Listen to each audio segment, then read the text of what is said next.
Welcome back. June 1st is recognized as Narcissistic Abuse Awareness Day, but our next guests are dedicated to shining a light on this issue all year long. Welcome Hope and Lynn from the Center for Hope. Thank you both so much for coming in. Thank you for having us. Of course. Can you start by telling us about the Center for Hope and all the ways you help our community? Yes, thank you for this opportunity. The Center for Hope of Western New York is a unique organization, and we are set up to help survivors of narcissistic abuse leave these kinds of relationships. We offer support in 4 different areas: legal, mental health, financial, and coaching.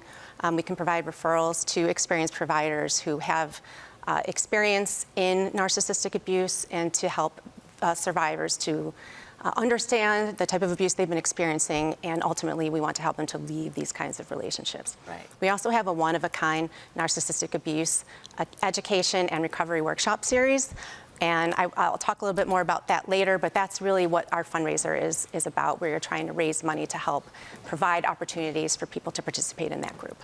Can you actually explain to us what narcissistic abuse is, and maybe give some examples of what it might look like? You know, narcissistic abuse is unlike any other form of emotional abuse, and often we ignore the red flags and we put our head down and try and make the relationship work. You know, for me, at first, I was confused. I didn't understand what was happening, and my father wouldn't answer direct questions. He would anger very easily, and he would walk out of situations where he didn't get his way, giving me the silent treatment for days, weeks, months, and then finally years. I ended up Googling his symptoms, which I now tell my clients is a huge red flag. But, you know, I'm Googling, won't accept responsibility for his actions, refuses to apologize, gives the silent treatment regularly. And what keeps coming back? Narcissistic personality disorder. So this type of abuse, it's constant, but slow. Yes. Insidious, actually, particularly for people who don't, they blame themselves. Oftentimes what happens in these relationships is that we think that it's because of us. Yes. And because of something we've done or something we've said. So it's a constant source of sadness and confusion, emotional manipulation, yes. And like all different types of tactics like gaslighting and blame shifting and those kinds of things. And when this is happening in a romantic relationship or in a relationship with a parent, oftentimes we blame ourselves. Right.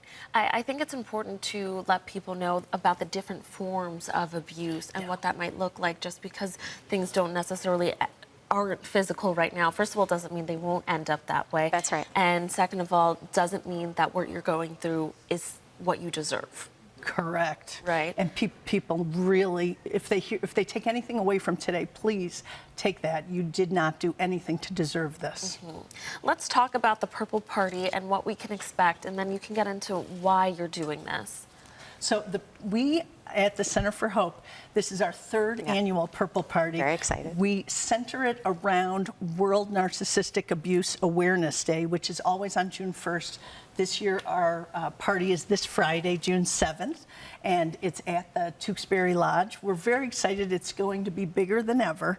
Every year, we aspire to raise the bar, and you know, this is our biggest fundraiser of the year, and so the more we raise, the more people we can help. And can you talk about what those proceeds are going towards? You mentioned yes. those. Yes, so we have a one-of-a-kind group that we offer at the Center for Hope. We have a very experienced mental health counselor who facilitates the group. And we've termed it the Narcissistic Abuse Education and Recovery Workshop Series. So it's a 6-part group where survivors learn about narcissistic abuse, learn about you know, all the things that they should be looking out for. But most importantly, we help them to learn how to increase their coping mechanisms to be able to get out of these relationships. And all of the money that we are raising is going to support survivors so they can attend this group free of charge, no cost. We've already been able to service, we've had 3 groups already this year that we've been able to service, and we've been able to help, you know, many people who need this type of intervention, who need this type of support, and we want to be able to continue to provide this without a cost. This can be a bit of a heavy topic, but obviously this party that you're throwing is the biggest fundraiser, and you're making it, a fun celebration.